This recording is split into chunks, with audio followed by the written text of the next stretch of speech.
story begins as Noel's hometown is threatened by the Abyss. As the Abyss deepens, more powerful creatures emerge. Noel's grandfather Brandon, a legendary seeker known as Overdeath, prepares to fight the threat alone. Brandon orders Noel to stay hidden in the shelter, reassuring him that help will arrive soon.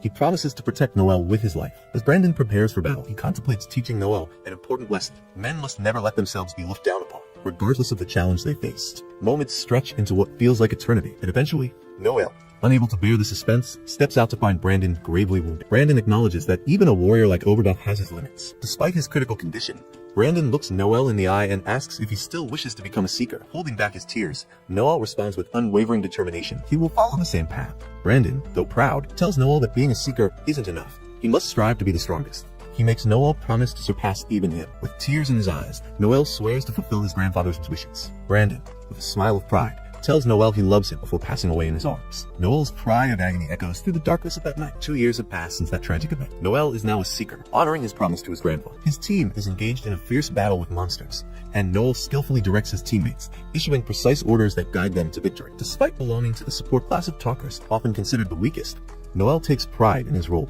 After defeating the monsters, Noel's team starts dismantling the remains. Suddenly, the vampire queen emerges from hiding, releasing a cloud of poisonous gas that spreads quickly and throws the team into chaos. Lloyd and Walter, realizing the urgency, prioritize saving Noel, as they know they can't win without his buffs. Tanya follows, but in the confusion, she gets struck by the queen. Without Noel's support, Lloyd and Walter struggle against the onslaught. With renewed resolve, he pulls out his weapon, ready to demonstrate the power of a talker. He uses his special skill called Tactician, which boosts the abilities of his allies by 25%. Noel issues commands to the team, raising their stamina and mana recovery rate with his battle voice. He has Tanya cast a protective barrier on Lloyd and Walter, allowing them to take down the monstrous queen. However, things take a turn for the worse as more creatures emerge. Tanya begins to panic, but Noel uses his support skill to calm her down. Noel uses his magic gun, the only anti-beast weapon he can wield, to freeze the demons with an ice bullet. One escapes, and Noel has only one bullet left with 43 seconds remaining on his timer. Teammates unleash their final strike against the queen.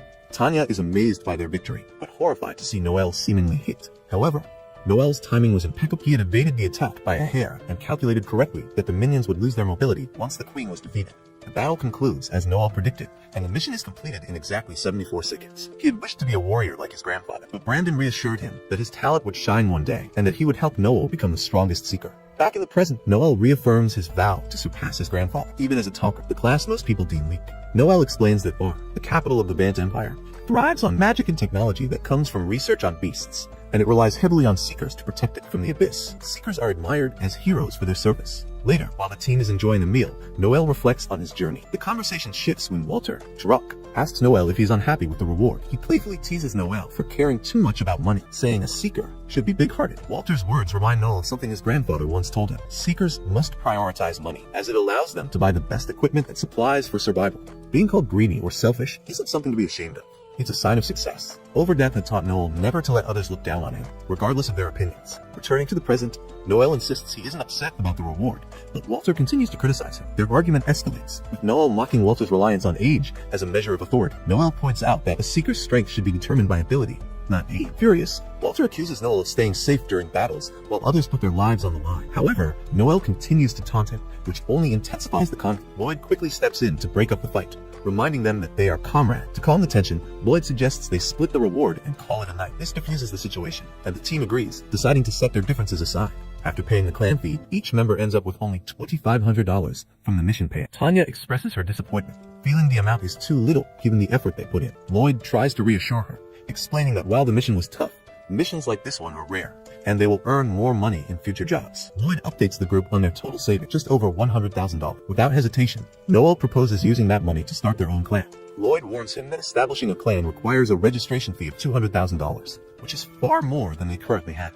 Noel remains confident, revealing that he is willing to contribute an additional $80,000 from his personal savings to meet the goal. He tells them he has already found a lead on a cheap place. Noel counters that their youth, attractiveness, and skills are assets that the country values. He argues that their appearance and abilities could help them secure sponsorships and additional income through contracts with companies. Noel shocks everyone when he declares that if they don't agree to form the clan, he is prepared to quit the party and take his share of the savings. He reminds them that he has a dream to surpass his grandfather, the legendary Overdeath, and become the greatest seeker. Lloyd is taken aback by Noel's conviction, but he understands that this is something Noel is unwilling to compromise on. Tanya, still in disbelief, questions Lloyd's choice, but he reassures her that this was always the path they were destined to take. Lloyd suggests they discuss the details further after resting and recovering from the long day and all the alcohol they've had. The group agrees to meet again in 2 days to finalize their plan. As everyone leaves, Tanya stops Noel, but in the end, only says goodbye. The next day, Walter frantically informs Noel that Lloyd and Tanya have betrayed them, leaving Noel shaken and uncertain about what to do next. The letter reveals that Lloyd had invested all his money in meme coins, falling into deep debt. Desperate to pay it off, he used the party's funds before he and Tanya vanished without a trace. Noel, however, finds the situation amusing. Walter reminds him that they've just been betrayed, but Noel can't help but laugh at Lloyd's downfall. Walter, serious about the matter, shares that he had gotten a lead on a great job, but found Lloyd's place empty, and only the note left behind. The owner mentioned that left the night before. Joel concludes they must have slipped out of the city before the gates closed, giving them time to pursue the traitors. Walter is eager to chase after them, wanting to punch Lloyd in the face to release his anger, but Noel, always calculating, reminds him that this kind of betrayal isn't something they can just brush off. If it comes to it, Noel is ready to fight Lloyd and Tanya to the death. Walter is shocked, but Noel asks if he's truly prepared to defeat Lloyd and Tanya in battle. Walter is confident, but the thought of fighting Tanya gives him pause. Noel explains that Lloyd likely thought they wouldn't come after him because there's no way to recover the stolen money. Walter wonders if that means they should give up, but Noel refuses to back down. His motto, repay friends and foes 1,000-fold. He orders Walter to gear up, and they head to the Orc Club. At the club, Noel announces their betrayal to the crowd, offering a reward of $220,000 for anyone who captures Lloyd and Tanya. Walter is puzzled by Noel's public announcement, but Noel assures him it's all part of the plan. A group of adventurers accepts the challenge and rushes off to find the traitors. As the club clears out,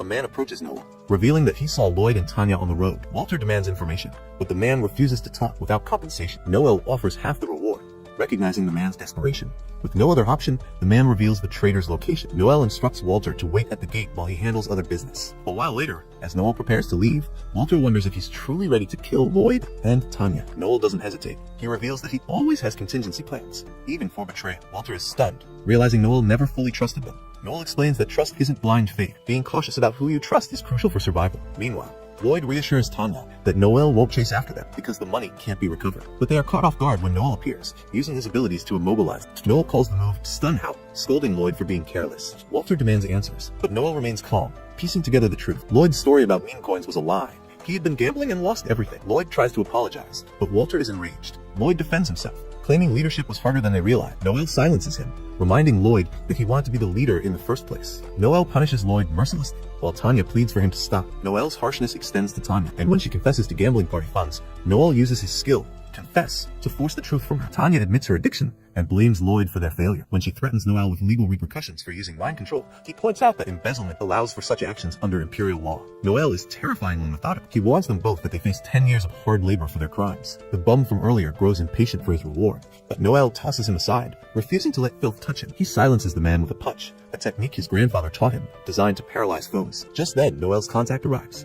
Fashio, a slave trader from the Lano family. Fashio is notorious for his cruel and unpredictable nature, earning the nickname the Mad Clown. Walter realizes this is the business Noel was handling before their pursuit. Noel had anticipated that Lloyd and Tanya wouldn't have any money left, so he struck a deal with Fashio to sell them as slaves to recoup the lost funds. Fashio appraises the pair and offers $60,000. Citing a new ordinance from a church that limits luxury spending. Noel refuses the low offer, haggling the price up to $150,000. Fashio threatens Noel, but Noel has already outsmarted him. He offers to spread the word that Fashio paid $300,000 for the pair, inflating their value so Fashio can resell them at profit despite the risks. Fashio agrees to the deal. Tanya begs for mercy, reminding Noel of their friendship, but he coldly dismisses her as a traitor. She then turns to Walter, reminding him of his feelings for him. But as she is dragged away, she insults him as a coward. With the deal done, Noel pays the informant his $10,000. But the man insults him, calling him the devil. Unfazed, Noel sees it as a stepping stone to becoming the strongest in the world. Later, Noel meets with Walter one last time. Walter has decided to quit being a seeker, but Noel assures him that, despite his flaws, he's the best warrior Noel has ever known. They part ways, and as Noel reflects on his next steps, he spots a snake's shed skin, a symbol of renewal. But shortly after, Noel begins his search for a new party, hoping this time he won't need to sell himself short. Wolf, the hero, points out that talkers like Noel can't fight alone, and invites him to join his party, Lightning Bite. To everyone's surprise, Noel agrees to join, but on one condition: he must be the leader. Wolf, confident in his negotiating skills, agrees without hesitation, not realizing that Noel's condition is non-negotiable. While Wolf hesitates to give up control of his party, his teammates are more than happy to hand over leadership to someone smarter. Wolf begrudgingly agrees, though it stings to lose control of his own party. As they discuss Noel's terms, a mysterious girl sneaks up on them. Her name is Elmo, and she's seen a notice Noel posted about recruiting new party members. Noel explains that non-seekers can't join, but Ella insists that at 21 years old, she's not only eligible, but also 5 years older than Noah. Lightning Bite's members start questioning her background, but she answers their queries easily. Noel, sensing there's more to her story, learns that Elma is a C-rank scout, a valuable asset, especially when exploring dangerous places known as abysses. When asked why she wants to be a seeker, Elma shocks everyone by saying she has no interest in the profession at all. Instead, she's come specifically to meet Noel, the grandson of Overdeath, a legendary seeker. Elma's own grandfather, Alor, once fought Overdeath and lost his arm in the process. Expecting some sort of revenge plot, Noel is taken aback when Elma assures him she holds no grudge. She simply wanted to see what kind of seeker Noel has become. When she reveals her grandfather's name, Alor, a hush falls over the bar. Alor is the infamous leader of the Society of Assassins, a secretive organization that takes out targets for a price. One patron, skeptical of Elma's story, accuses her of lying and claims she doesn't belong in the bar, as only seasoned seekers are allowed in. Elma boldly declares she'll prove herself by fighting him. Despite concerns from the others, Noel seems confident in her abilities. Sure enough, when the thug attacks, Elma easily defeats him, leaving everyone stunned. Seeing her strength firsthand, Noel immediately hires Elma to join the Blue Beyond party. Elma, hungry after the fight, snacks on a fried bun as she and Noel discuss their families. Elma's grandfather warned her never to face Overdeath in battle, a fact that lingers in her mind as she trains to become an assassin.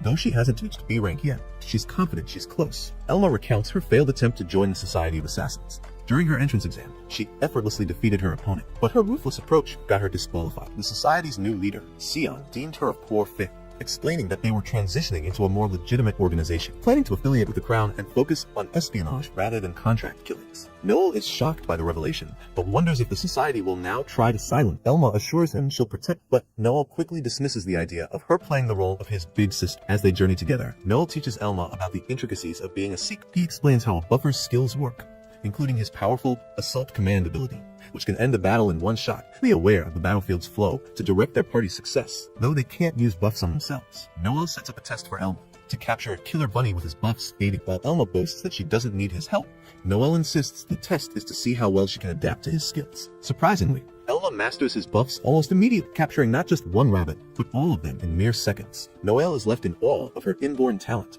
realizing she doesn't even need the extensive training his former teammates require. Elma's quick mastery proves that they're ready for their first job as a team. Noel accepts a request from a village troubled by thieves, setting the stage for the new Blue Beyond's debut. On their journey, Elma enjoys her first ride in a carriage. After struggling to find lodging, Elma innocently suggests they share a bed, which Noel rejects. Later, after seeing Noel's impressive physique, Elma can't help but comment on how strong he looks, though she regrets that no matter how hard he trains, he'll never match her natural abilities. Noel brushes off the remark, but it hits close to home. He knows that no matter how hard he pushes himself, he'll never catch up to someone born with talent like hers. Still, he remembers his grandfather people were missing, and he informed the chief that a few members had left the party. The chief, who had a shy daughter, had been looking forward to their visit, particularly to introduce her to Noel. It turned out she wanted to meet Noel. Noel then heard about a gang of thieves terrorizing the region, not only stealing, but also kidnapping women. They were rumored to be hiding in the Rocky Mountains. Noel requested an upfront payment of $200,000, with the remaining $300,000 to be paid upon completion. As they set off, Alma expressed her dislike for the chief, who seemed to be staring at her. Before they left, the chief's daughter wished Noel good luck, showing him a bamboo dragonfly he had given her. She cherished it deeply and promised to make him dinner once he returned. Alma teased Noel for being a bit of a flirt, which Noel shrugged off by calling her a bimbo to keep her quiet. They soon located the thieves' camp, but there were more bandits than the chief had mentioned. Noel spotted the leader and realized it was Gorda, a wanted man with a 2 million bounty, ranked as a B-level scout. He asked Alma if she could take him one-on-one, and she confidently agreed. Noel devised a plan to handle the situation, knowing he'd need to be cautious with his presence. He used his communication skills, while Alma moved in with her stealth skill. When she was ready, Noel stunned the nearby guards, giving Alma the chance to strike with precision and eliminate Gorda. Alma was thoroughly enjoying the fight, which concerned Noel, so he ordered her to stop and took charge himself. Returning to the village, Noel provided proof of completing the mission, but the chief withheld payment, inviting them instead to dinner. During the meal, the chief's daughter expressed the desire to become a seeker. However, training as a frontline fighter would take 2 years. Disheartened by the time it would take, she hesitated, but confessed she wanted to join Noel's party someday. The chief then brought out a bottle of wine, supposedly worth $100,000, reserved for special occasions. He offered to share it with Noel, who quickly noticed something off. The wine had been tampered with, and Noel suspected it was poisoned. Realizing the chief intended to rob him rather than pay him, Noel accused him of lying about the number of thieves and of setting up this ambush. Alma, being an assassin, was immune to poison, but the chief's plan had still failed. When the chief tried to drive Noel away, Noel used a mind spell, forcing him to confess. He threatened to punish the chief, who panicked and promised to pay the remaining balance. His daughter ultimately handed over $820,000 to save her father from further humiliation, though she grew bitter toward Noel for this. Alma reassured Noel reminding him to come to her if he ever felt hurt. As they traveled onward, they spotted an airship belonging to the prestigious Seven Stars Regalia clan, a royal clan recognized for its strength and honesty. The sight stirred a desire in Noel to someday reach their level, sparking Alma's memories of her own path. Alma recalled her failed advancement test within the Assassin Society. The head of the society questioned if she had killed her grandfather, Alor. Alma admitted she had. Alor had been a terrifying figure, driven by an insatiable hunger for power, even resorting to kidnapping village girls to create offspring who might one day carry his essence. Alma, the only survivor among her siblings, had endured a harsh life under him. For this reason, the head of the society expelled her, believing she was too dangerous. Though shattered, Alma had one piece of advice: to seek out Noel, grandson of Eva. Meanwhile, in the capital's prison, a mysterious imposter knocked out a guard and took his form to spy on a notorious prisoner known as the Puppeteer, a criminal who had once terrorized the entire city. On the other side of town, Noel was busy with his rigorous daily training, jogging with heavy baggage. Despite his determination to become a skilled seeker like his grandfather, Alma often reminded him that no matter how hard he trained, he wouldn't match a naturally gifted warrior. One day, after completing his routine, Noel returned to find Alma inspecting his room. She teased him, pinning him to the bed playfully, but Noel pushed her away with a light hit as a way to reset boundaries. Later, as they strolled through the city, Alma saw a couple and decided she wanted to go on a proper date with Noel. He suggested they visit the Appraisers Association, where Alma could rank up and potentially take on new roles like scout or assassin. She agreed, but Noel asked her to hold off on deciding until they had new party members to balance their team. Their next stop was a dwarven blacksmith's shop, where the smith couldn't help but gawk at Alma's assets. Afterward, they visited a skill guide shop. Noel set Alma's budget at 1 million zinizens, insisting on no frivolous purchases. Alma agreed, but cheekily used most of the budget to buy a teddy bear along with a skill book, leaving Noel unimpressed. During their outing, Noel received a signal and had to leave abruptly, heading to the slums to meet his informant, Loki. Known as the Faceless, Loki was a master infiltrator, capable of assuming any form. Noel tasked Loki with gathering evidence to clear Hugo's name, potential party member wrongfully accused of murder. Loki also shared an alarming update. A new drug was circulating in the slums, causing uncontrollable rage. It was being distributed by the Gambino family, a branch of the notorious Luciano crime syndicate. While Noel was occupied, Alma was left stewing over their interrupted date. As Noel walked back through the streets, lost in thought about the city's crime families, he encountered a beggar who turned out to be a skilled fighter. The beggar, Sakishima, mistook Noel for a woman and advised him to leave the dangerous slums. Noel corrected him and declined the returned coin the beggar had picked up, saying he didn't want it back after it had been touched. This interaction escalated into a sparring match, where Noel gained the upper hand. Realizing Sakishima's potential as a fighter, Noel considered recruiting him. Before he could act, a man appeared, reprimanding Sakishima for picking fights. The man revealed himself as Sakishima's handler and explained their history. They had fled from the southern Soylands after the man, once a manager of an underground fighting arena, was caught taking bribes and was forced to escape. Noel was determined to bring Sakishima into his party, recognizing the fighter's talent. But Alma, jealous and protective of her bond with Noel, grew upset about the idea of sharing him with new party members. Despite her feelings, Noel was steadfast in his quest to build the strongest team possible. Noel prepared to face the challenges ahead. Alma and Lisha speculated about his motivations. Noel considers recruiting a foreigner, but Alma, who wants to be the only one by Noel's side, is less than thrilled by the idea of a new party member. She even contemplates killing anyone who tries to join their team. Noel, however, decides to spare Miguel, seeing potential in his slave and believing that the man could free himself if given the chance. Disappointed by this turn of events, Noel returns to find Lisha waiting for him. She demands Noel pay for lunch, reminding him that he abandoned Alma during their date to recruit a teammate. Alma, too, is upset, but Noel reluctantly agrees to Lisha's request. As the conversation shifts, Noel shares with Lisha the troubling news about a dangerous drug circulating in the capital. It causes uncontrollable rage and is tied to the Gambino family. Lisha had heard of it as well and was grateful for the warning. As Lisha leaves, she invites Alma to meet up again, as the two would become friends, a first for all. However, Noel, in his usual manner, brushes her off. Meanwhile, Miguel's troubles deepen as he's caught by Albert, the head of the Gambino family. Albert, a madman, wants to spice things up before handing Miguel over to the Allenbear family, who placed the bounty on him. Albert doesn't care about the bounty. He's more interested in torturing Miguel before the transfer. Miguel tries to flatter Albert in hopes of changing his mind, but Albert is intent on turning him into a stuffed toy. A cruel fate. Just then, Miguel's village head arrives, claiming he has the money to pay off the debt, but he blames Noel for taking it from him. He spins a tale of how Noel took his wife and daughter hostage and falsely claimed that the debt was paid. This lie riles up Albert, who agrees to delay the payment date and demands Miguel pay for his freedom. Albert also wants to make Miguel suffer, cutting off his right arm to balance the scales since he lost his own eye. The scene is brutal, and Miguel is pushed to his limit. Meanwhile, Koga, a skilled swordsman with a tragic past, has a history that is both painful and complicated. His father was once a merchant, and his mother, a beautiful woman, fell victim to a violent assault that led to her eventual suicide. Koga trying to please his father, was sold into slavery and became a fighter in Miguel's arena. He now stands at a crossroads, torn between his past and the path ahead. His mission is to slay Noel, but he is conflicted because he owes Noel for the coin he gave him. Noel, meanwhile, receives some troubling information from Loki, who reveals that the Gambino family is after his life due to the fabricated stories spread by the village head. Loki warns him that negotiating with Albert is pointless.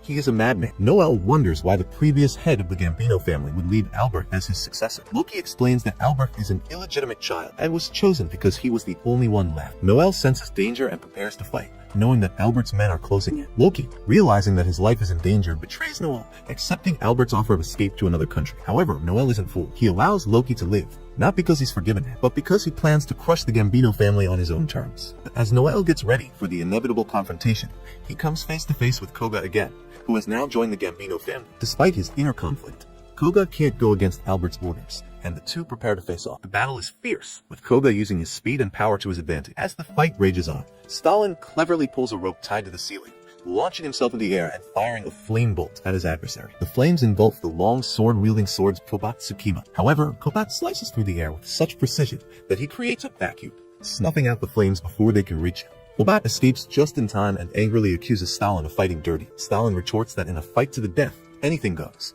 Embracing this philosophy, Stalin tosses a luminous bomb into the air, momentarily blinding Kobat. But Kobat counters with his secret technique, Suban Gashi. He freezes the paths of his cuts in the air. Despite being temporarily blinded, Kobat manages to locate Stalin and press the attack. Stalin reacts with the howl of a wolf. Eventually, Stalin is overwhelmed by another attack and falls from a great height. When he awakens, Kobat's sword is pointed directly at his face. With the fight decisively over, Kobat declares victory, though he humbly acknowledges Stalin as one of the most skilled opponents he's ever faced. Stalin, however, questions Kobat's hesitation to deliver the final blow. Isn't that what Gambino, their employer, ordered? Visibly shaken, Kobat struggles to answer. Stalin, grasping Kobat's blade with his own hand, urges him to stop hesitating. A true warrior doesn't pity their enemy. Yet Stalin offers his own life, telling Kobat not to throw his own away in the process. Kobat, the lifelong slave to orders and duty, finds this notion unsettling. Just Alma Judal emerges from the shadows, tossing several Senmon daggers at Kobat as a warning. Alma introduces herself as the only one capable of defeating Stalin and declares her intention to do so. Alma showcases her Axel Kule ability, kicking off the air itself to move at breakneck speeds. She hurls Senmon daggers at Kobat, but he counters with his technique, Cherry Blossoms Gone Mad, skillfully deflecting her projectiles. Stalin, observing from the sidelines, marvels at Kobat's precision. Despite the battle, Kobat remains composed, closing his eyes to heighten his other senses and blocking Alma's attacks with uncanny accuracy. As Alma escalates her efforts, Stalin reflects on his own journey. He realizes there will always be greater heights he cannot reach, and vows never to complain or hesitate again. This newfound resolve fuels him, even as Alma and Kobat continue their duel. Alma acknowledges Kobat's strength, but promises he will die. Kobat counters by summoning his most lethal technique, Big Leap. Before the battle can escalate further, Stalin fires a flare into the sky, signaling Alma to retreat and warning Kobat to flee as well. Before departing, he delivers a cryptic message for Gambino. When Kobat reports back to Gambino, he finds himself face to face with his former master, Miguel, who has already been punished for Kobat's failure. Despite this, Kobat relays Stalin's message. I repay loyalty and betrayal 1,000-fold. If Gambino doesn't want that, he should stop hiding and face him. Gambino's fury boils over as he slams a dagger into the table, declaring his intent to kill Stalin. He orders his men to assemble for a final showdown. A week later, Gambino and his men confront Stalin in a tavern. Gambino arrogantly grabs Stalin's wine and drinks it, insulting its poor quality. Stalin coolly retorts that the wine was poisoned, much to Gambino's shock. The mob boss flees, seeking a doctor, while Stalin mocks his cowardice. In the aftermath, Gambino's own henchmen turn against him. Fed up with his reckless leadership, they expose a web of lies, including the revelation that Gambino poisoned the former boss and fabricated his claim as the rightful heir. Stalin seizes this opportunity, challenging Gambino to a duel to determine the family's true leader. Barzini reveals that he has come to witness the duel. If Noel defeats Albert in this fight, Stalin will receive 50 million fil from Finocchio. Desperate, Albert argues that he never agreed to a duel, but Barzini, losing patience, grabs Albert by the face and forces him to face reality. If Albert truly wants to remain part of the family, he must participate. Barzini promises that if Albert wins, he will continue to recognize him as the head of the Gambino family and will personally ensure that the tavern incident is forgotten. Left with no choice, Albert summons Koba Tsukishima for the duel, just as Noel had predicted. Koba remains bound by an oath of subordination to his master, unable to betray it. unlike the others. Alma steps forward, wanting to resolve the matter on behalf of her companion, but Noel insists on handling it himself. Alma protests, arguing that Noel has no chance of winning, but Stalin replies confidently that if she thinks so, she has much to learn. Standing before his opponent, Noel's eyes reveal that he believes he has already won before the battle even begins. His confident demeanor gives him the air of someone who is far stronger than Koga. As the fight begins, Koga assumes his favorite stance,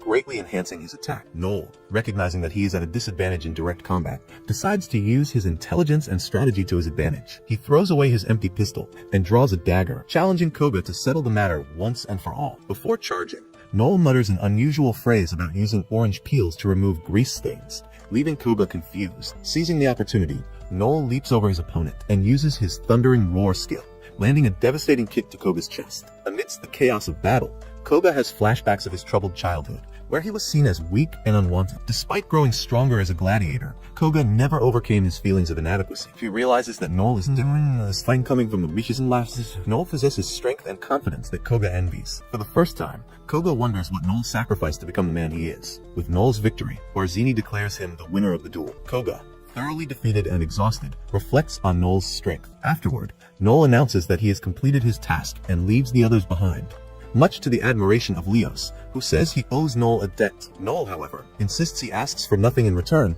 and doesn't need the Gambino family's assistance. Leos begins to understand why Koga holds Noel in such high regard. Later, Noel receives bandages from Alma, who reprimands him for his recklessness in using his thundering roar skill, arguing that he should act with more strategy as a commander. Noel agrees, but apologizes for his actions, vowing not to repeat the mistake.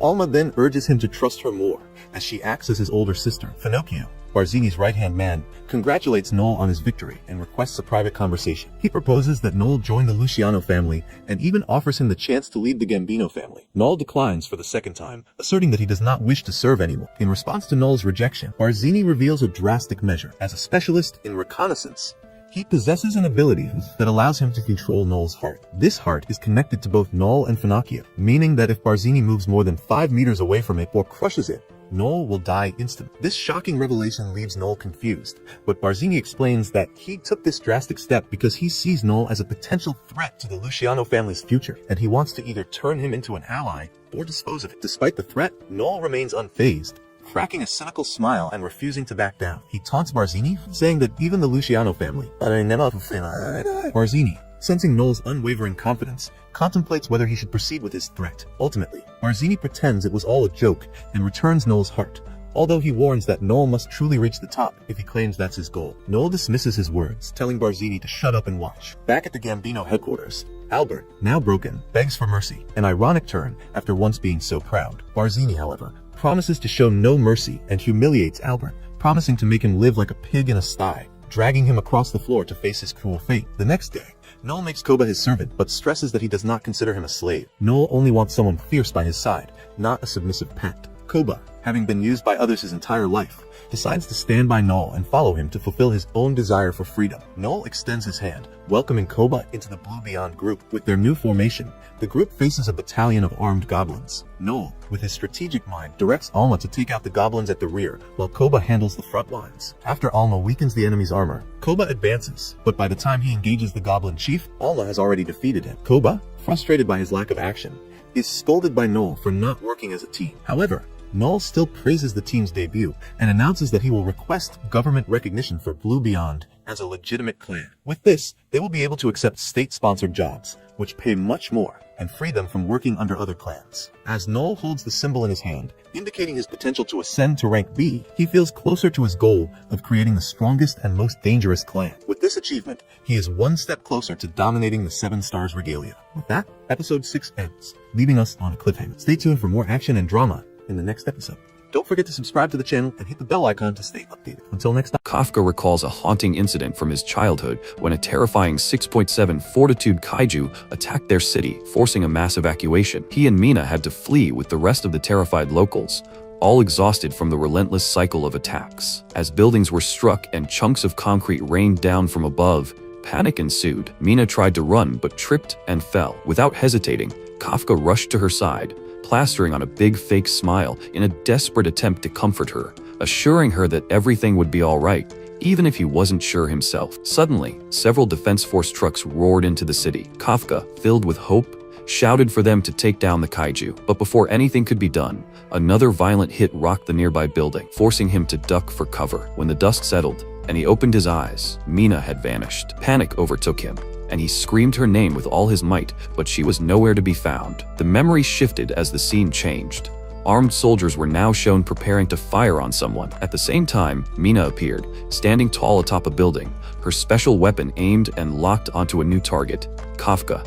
She coldly identified him as Kaiju number 8. Kafka stood there stunned, horrified, as he saw himself in the crosshairs. Without hesitation, Mina gave the order to fire, and the soldiers opened fire from all directions. Though the barrage of bullets... This is the story of Haruki, a man who lived a hellish life for 39 long years. If life were a competition for who can suffer the most, Haruki would have walked away with a gold medal, a trophy, and probably a bouquet of rotten flowers. Throughout his existence, he endured sorrow, betrayal, and disappointment after disappointment. And then, as if the universe wanted to add one last insult, he was diagnosed with an incurable form of cancer. It was so unfair that even God himself came down, cleared his throat awkwardly, and apologized. After his death, Haruki's soul floated up to heaven like a man boarding a flight with no return ticket. God met him there, looking unusually guilty for, well, a god. He admitted that Haruki's life had been so miserable that even he felt bad about it. To make things right, he promised Haruki a new life and one wish. Haruki, instead of wishing for riches, fame, or a harem, as most reincarnated protagonists would, kept it simple. He just wanted to be reborn as a farmer in a peaceful place. God agreed but thought, wow, that's way too plain. I better throw in a bonus before he changes his mind. So he handed Haruki the ultimate freebie, the almighty farming tool, the most powerful piece of equipment in the universe.